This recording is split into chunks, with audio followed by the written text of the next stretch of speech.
అందరికీ నమస్కారం అండి. నేను మీ వర్షిణి వర్మని. ఈ రోజు అయితే నేను ఒక ముఖ్యమైన విషయం మీతో షేర్ చేసుకోవడానికి మీ ముందుకు వచ్చాను. ఈ ఫోటోలో కనిపిస్తున్నారు కదండి, తను మన గోదర్కనిలోని రమేష్ నగర్ లో నివసిస్తున్నటువంటి గుంటుకు రాధా గారు.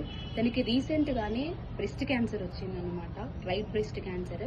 మనందరికీ తెలుసు క్యాన్సర్ ట్రీట్మెంట్ కి ఎన్ని లాక్స్ లో ఖర్చు అవుతుందో. సో తనకి 5 ఆడపిల్లలు ఉన్నారు అండ్ అలాగే హస్బెండ్ వచ్చేసి చాలా ఏజ్డ్ పర్సన్ అనమాట. తనకు కూడా హార్ట్ సర్జరీ అయింది. సో తను ఏ పని చేయలేడు. మనందరం ఎంతో కొంత చేయూతను అందిస్తే ఆ క్యాన్సర్ ట్రీట్మెంట్ కి కావాల్సిన డబ్బులు అందుతాయి. సో మీరందరూ బయట ఎంతో ఖర్చు పెడుతూ ఉంటారు కదా, తోచినంత సహాయం చేయండి. అది రూపాయ, 2 రూపాయల, 100 రూపాయల అనేది మ్యాటర్ కాదు. సో మీకు తోచినంత సహాయం చేయండి. నేను ఇక్కడ జీపే అండ్ ఫోన్పే నెంబర్స్ ఇస్తున్నాను. ఆ నెంబర్కి అందరూ మీకు తోచినంత సహాయం చేయండి. అండ్ అలాగే ఇది ఏదో ఫేక్ ఏది కాదండి, నేను రియల్గా మీకు ఎవ్రీ పిక్ అప్లోడ్ చేస్తాను ఇక్కడ ఆ ట్రీట్మెంట్కి సంబంధించినవి. అండ్ అలాగే ట్రీట్మెంట్ ఎలా అవుతుంది, మీరు పంపించిన డబ్బులు ఎలా ఉపయోగపడ్డాయి అనేది కూడా నేను ఫర్దర్గా అప్లోడ్ చేస్తాను. మీరందరి దగ్గర నుంచి సహాయం అందిస్తారని చెప్పి మనస్ఫూర్తిగా కోరుకుంటున్నాను.